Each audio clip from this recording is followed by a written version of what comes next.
even get to cross.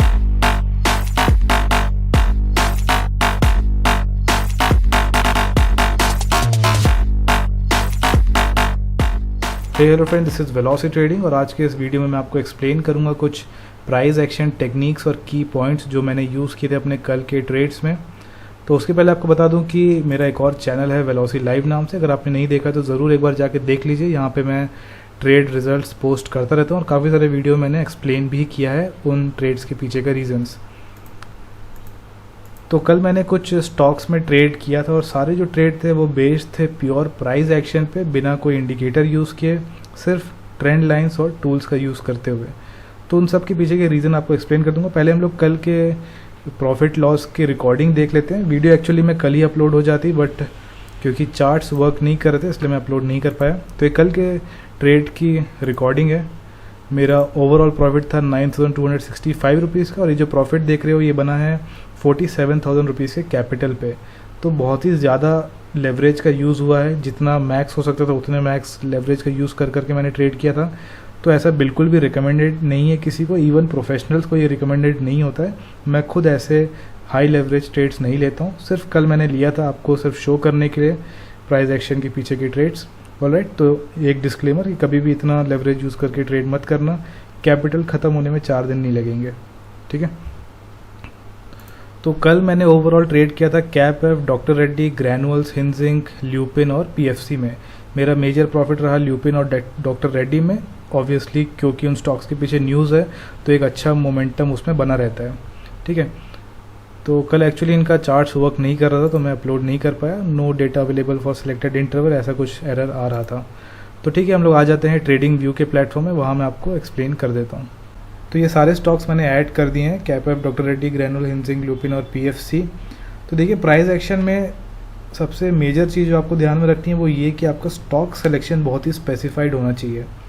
क्योंकि price action के under क्या क्या आता है, chart pattern, candlestick pattern, support, resistance, उसमें इतनी सारी चीज़ें हैं। इतनी सारी चीज़ें पढ़ने के बाद आप खुद ये देखोगे कि वो चार्ट पैटर्न्स और वो कैंडलस्टिक पैटर्न्स तो हर जगह ही बन रहे हैं। हर स्टॉक में कोई ना कोई पैटर्न बन रहा है, कोई ना कोई ब्रेकआउट हो रहा है। तो आपको अपने स्टॉक्स के लिए काफ़ी स्पेसिफाइड होना है कि मेरे को सिर्फ इन्हीं सेलेक्टेड स्टॉक्स में ट्रेड करना है। जैसे ही आप प्राइस एक्शन में रैंडम स्टॉक अप्लाई करोगे, अगर आपका रिस्क रिवॉर्ड सही है तो ज़्यादा ज़्यादा ये होगा कि आप नो प्रॉफिट नो लॉस में रहोगे, बट आप अच्छे से प्रॉफिटेबल नहीं बन पाओगे। तो बेस्ट क्या है कि आप स्टॉक्स अच्छे सेलेक्ट करो।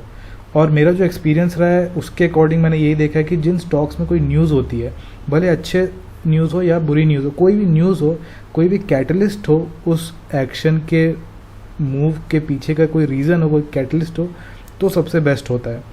तो आपको सबसे पहले यही करना है कि उन्हीं स्टॉक्स में ट्रेड करो जिसमें कोई अच्छी या बुरी न्यूज़ हो, कोई भी न्यूज़ हो, ठीक है। न्यूज़ के अकॉर्डिंग आप बुलिश बेरिश होने का मत सोचना, न्यूज़ के अकॉर्डिंग सिर्फ स्टॉक सेलेक्ट करना। उसके बाद आपको सिर्फ अपने पैटर्न्स और जिस भी स्पेसिफाइड चीज़ पे आप काम कर रहे हो आपको वो देखना है, ठीक है। तो अगर आपने अभी मेरा पीएनएल देखा होगा तो उसमें भी साफ था कि मेरा मेन प्रॉफिट हुआ डॉक्टर रेड्डी और ल्यूपिन में। और आज का डेट है 16 जून और अभी पिछले कुछ 7-8 दिनों में इन सारे स्टॉक्स के पीछे का फंडामेंटल और इन स्टॉक्स के पीछे काफ़ी न्यूज़ है, काफ़ी पॉजिटिव न्यूज़ है। तो एक अच्छा मूव आ रहा है। तो सारे पैटर्न्स जो हैं वो अच्छे से वर्क कर रहे हैं। जैसे ही आप ऐसे स्टॉक्स में आ जाओगे जहाँ पे कोई न्यूज़ नहीं है या कोई इंटरेस्ट नहीं है लोगों का, वहाँ पे वो पैटर्न्स उतने काम नहीं करते हैं, राइट। क्योंकि ये पैटर्न्स को बनाने वाले ही नॉर्मल ट्रेडर्स हैं, ठीक है। तो ये काफ़ी साइकोलॉजी वाली बात है। जब आप मार्केट साइकोलॉजी समझोगे तो आपको समझ में आएगा। तो पहली चीज़ आपको जो ध्यान में रखना है प्राइस एक्शन में कि स्टॉक सिलेक्शन आपका न्यूज़ बेस्ड हो तो सबसे बेस्ट होता है। सेकंड, आप बस ये कर सकते हो कि कोई मेजर टेक्निकल लेवल का ब्रेकआउट हो रहा हो, बस उसके अलावा आप रैंडम पे ना ही जाओ तो बेटर है, ठीक है। तो सबसे पहले देखते हैं कैप-एफ का ट्रेड। तो यहाँ पे मैंने एक्चुअली एंट्री ली थी इस लेवल के नीचे के ब्रेकआउट पे और आपको याद होगा कि इसमें मेरा बहुत छोटा सा प्रॉफिट हुआ था। तो इस स्टॉक्स को सेलेक्ट करने का रीज़न ये था कि मॉर्निंग में मार्केट ऑलमोस्ट साइडवेज था, ठीक है। उसके बाद एक डाउन ट्रेंड स्टार्ट हुआ, एक फ्रेश डाउन ट्रेंड यहाँ पे स्टार्ट हुआ। इसके पहले देखिए कोई डाउन ट्रेंड नहीं था पिछले 2 दिन से, राइट। तो एक फ्रेश डाउन ट्रेंड स्टार्ट हुआ और ये मैंने कहाँ से स्टॉक सेलेक्ट किया, इकोनॉमिक टाइम्स की अगर आप वेबसाइट में जाओगे तो वहाँ पे आवरली गेनर और लूजर्स का एक स्कैनर है। तो उसके अकॉर्डिंग मैंने वहाँ पे कैप-एफ सेलेक्ट किया। मैंने देखा कि एक फ्रेश डाउन ट्रेंड स्टार्ट हुआ है। तो हमेशा याद रखिए जब भी कोई डाउन ट्रेंड होता है या अप ट्रेंड होता है तो आपको पहली बात तो बीच में कभी एंट्री नहीं लेनी है, हमेशा एक पुल बैक का वेट करना है। पुल बैक या कंसोलिडेशन, ज़रूरी नहीं है कि पुल बैक ऊपर ही जाए, वो साइडवेज भी हो सकता है। तो सेम चीज़ मुझे यहाँ पे दिखी कि एक फ्रेश डाउनवर्ड मूव है और अब यहाँ पे एक हॉल्ट ले रहा है। देख सकते हो कि आधे घंटे तक ये सिर्फ साइडवेज चलता रहा। तो ये एक अच्छा पॉइंट था जहाँ पे जिसके नीचे आप एंट्री ले सकते हो। स्टॉप लॉस भी आपका बहुत छोटा सा होता, तो मैंने इसी लेवल के नीचे शॉर्ट एंट्री लगाई।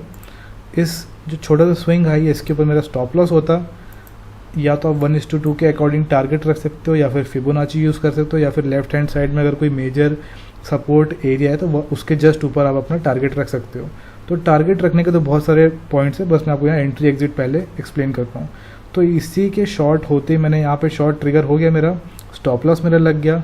टारगेट मेरा 1:2 के अकॉर्डिंग यहाँ कहीं पे होता। बट जब मैंने ये 4 ग्रीन कैंडल देखी, 4 बुलिश ग्रीन कैंडल जो हायर हाई हायर लो बना रही हैं, तो मोस्टली जब एक कंसोलिडेशन या एक साइडवेज मूव होता है तो इस टाइप की कैंडल्स नहीं दिखती हैं। ये मोस्टली आपको एक रिवर्सल पैटर्न में दिखती है। साथ ही साथ अगर आपको कंफर्म करना है कि ये रिवर्सल है कि साइडवेज है तो आप वॉल्यूम का यूज़ कर सकते हो।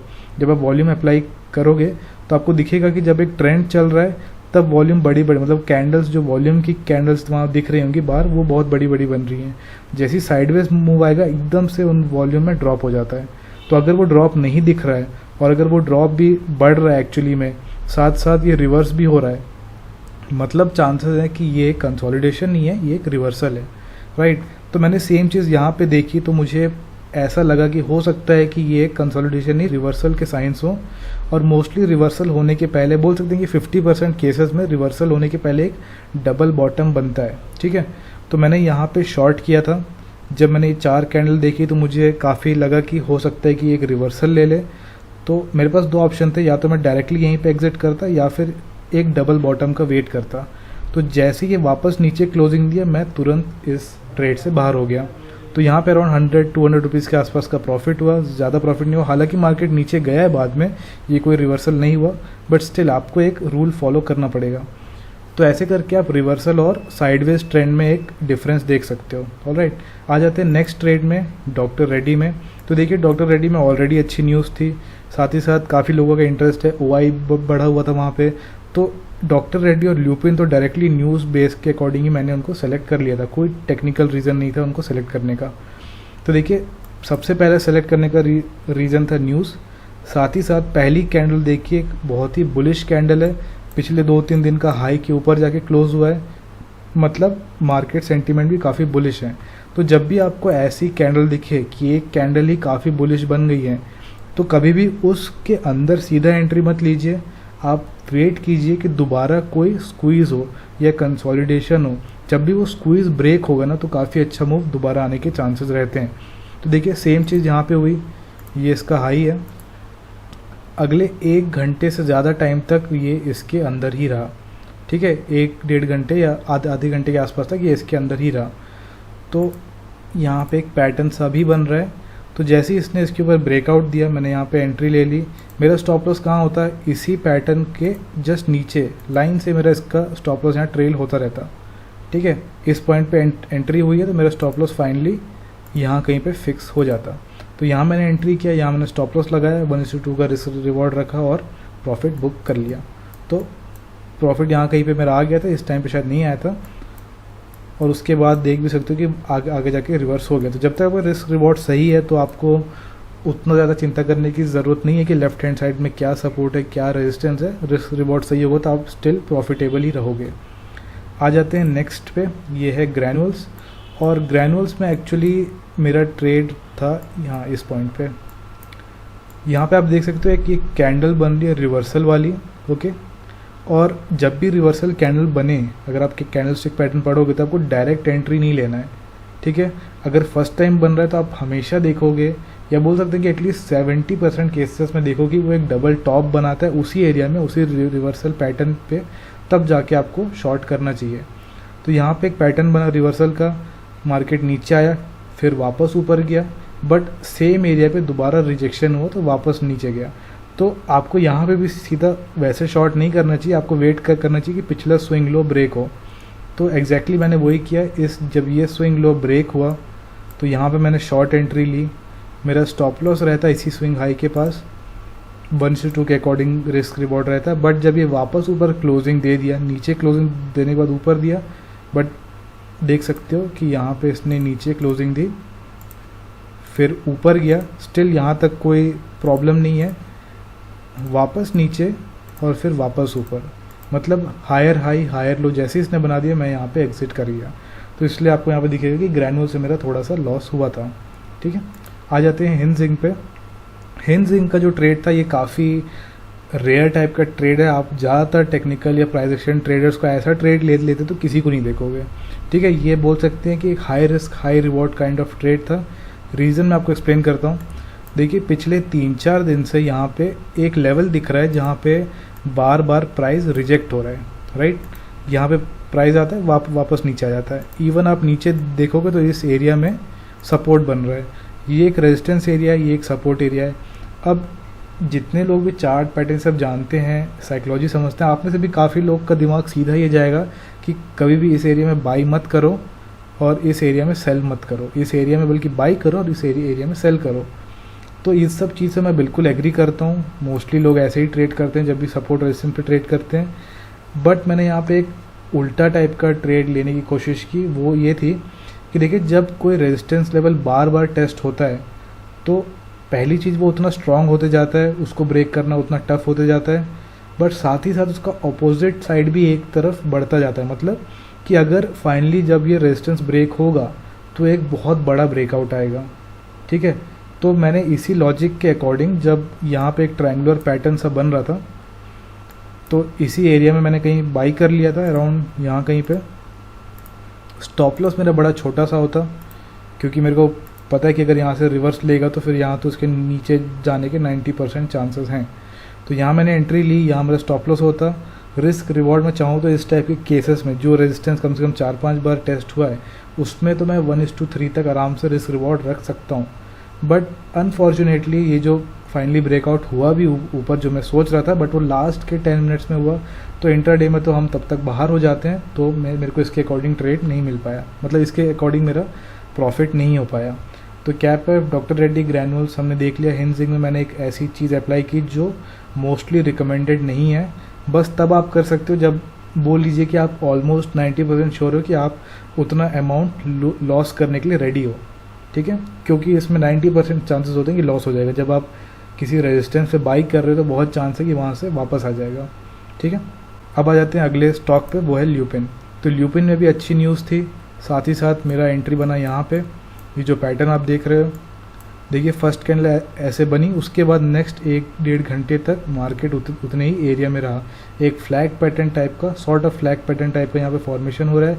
जैसे इसने यहाँ पे ऊपर क्लोजिंग दी, मैं इसके ऊपर मैंने बाई कर लिया। मैं यहाँ पे बाई करता और मेरा स्टॉप लॉस रहता इसी एरिया के नीचे। ठीक है, जिस कैंडल के अकॉर्डिंग आप बाई कर रहे हो उसके अकॉर्डिंग जो आपने ट्रेंड लाइन ड्रॉ की है जस्ट उसके नीचे आपको अपना स्टॉप लॉस रखना ही है। इस लेवल पे मेरा स्टॉप लॉस था, यहाँ मैंने एंट्री किया।